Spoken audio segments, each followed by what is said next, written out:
अस्सलामुअलैकुम दोस्तों, उम्मीद करता हूँ आप सब खैरियत से होंगे। आज सुबह जब मेरी आंख खुली तो तकरीबन 4:30 बज रहे थे। तो मैंने जल्दी जल्दी वज़ू किया और नमाज पढ़ने के लिए चला गया। नमाज पढ़ने के बाद मैंने तिलावत की, फिर मैं मॉर्निंग वॉक करने के लिए निकला। तो मैंने सोचा कि ये मॉर्निंग वॉक आपके साथ भी शेयर की जाए। तो दोस्तों, ये जो आप देख रहे हैं, ये आपको नजर आ रहा है कि रोड के दोनों साइडों पे कब्रिस्तान है। दोस्तों, ये मशहूर चारसद्दा का कब्रिस्तान है। ये तकरीबन एशिया में सेकंड लार्जेस्ट कब्रिस्तान है। चलिए दोस्तों, वैसे भी मॉर्निंग वॉक पे निकले हुए हैं तो आपके साथ कुछ अहादीस शेयर किए जाएं। तो मैं आपके साथ कुछ अहादीस शेयर करता हूं। दुआ है अल्लाह ताला हमें भी और आप सबको उस पर अमल करने की तौफीक अता फरमाए, आमीन। सही बुखारी हदीस नंबर 19। अबू सईद खदरी फरमाते हैं कि रसूलुल्लाह सल्लल्लाहु अलैहि वसल्लम ने फरमाया, वो वक्त करीब है जब मुसलमान का सबसे उम्दा माल उसकी बकरियां होंगी, जिनके पीछे वो पहाड़ों की चोटियों और बरसाती वादियों में अपनी दीन को बचाने के लिए भाग जाएगा।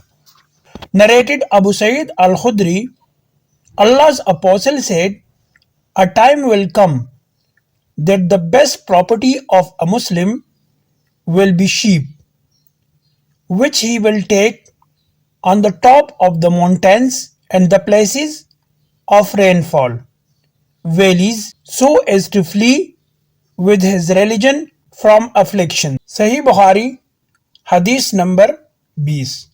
हजरत आयशा रज़ियल्लाहु अन्हा फरमाती हैं कि रसूलुल्लाह सल्लल्लाहु अलैहि वसल्लम लोगों को किसी काम का हुक्म देते तो वो ऐसा ही काम होता जिसकी करने की लोगों में ताकत होती। इस पर सहाबा रज़ियल्लाहु अन्हुम ने अर्ज़ किया कि या रसूलल्लाह, हम लोग तो आप जैसे नहीं हैं, आप तो मासूम हैं और आपकी अल्लाह पाक ने अगली पिछली सब लग़ज़िशें माफ़ फरमा दी हैं, इसलिए हमें अपने से कुछ ज़्यादा इबादत करने का हुक्म फरमाइए।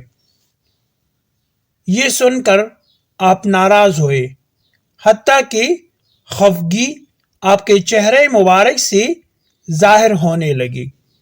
फिर फरमाया कि बेशक मैं तुम सबसे ज़्यादा अल्लाह से डरता हूँ और तुम सबसे ज़्यादा उसे जानता हूँ, बस तुम मुझसे बढ़कर इबादत नहीं कर सकते। Narrated Aisha, whenever Allah's apostle ordered the Muslim to do something, he used to order them deeds which were easy for them to do according to their strength and endurance. They said, O Allah's apostle, we are not like you. Allah has forgiven your past and future sins. So Allah's apostles became angry, and it was apparent on his face. He said, I am the most Allah fearing and know Allah better than all of you. सही बुखारी हदीस number 21। हजरत अनस रजी अल्लाह अन्हो से रिवायत है कि आप सल्लल्लाहु अलैहि वसल्लम ने फरमाया, जिस शख्स में ये 3 बातें होंगी वो ईमान का मज़ा पा लेगा।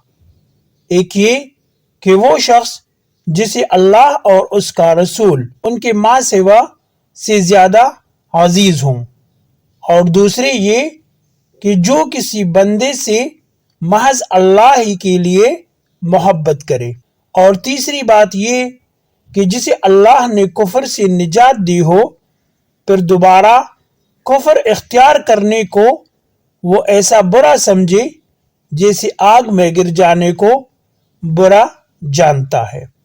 Narrated Anas, the Prophet said, whoever possesses the following 3 qualities will taste the sweetness of faith. 1. The one to whom Allah and His Apostle became dearer than anything else. 2. Who loves a person and he loves him only for Allah's sake. 3. Who heads to revert to disbelief, atheism, after Allah has saved him out from it, as he heads to be thrown in fire. सही बुखारी हदीस number 22।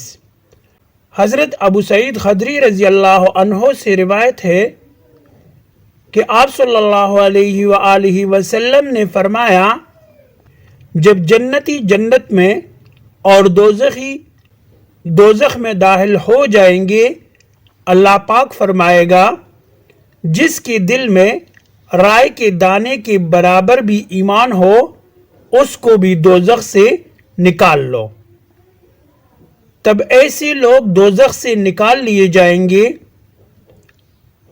और वो जलकर कोयले की तरह सियाह हो चुके होंगे। फिर जिंदगी की नहर में या बारिश के पानी में डाले जाएंगे। Narrated Abu Sa'id al-Khudri, the Prophet said, when the people of paradise will enter paradise and the people of hell will go to hell, Allah will order those who have had faith equal to the weight of a grain of mustard seed to be taken out from hell.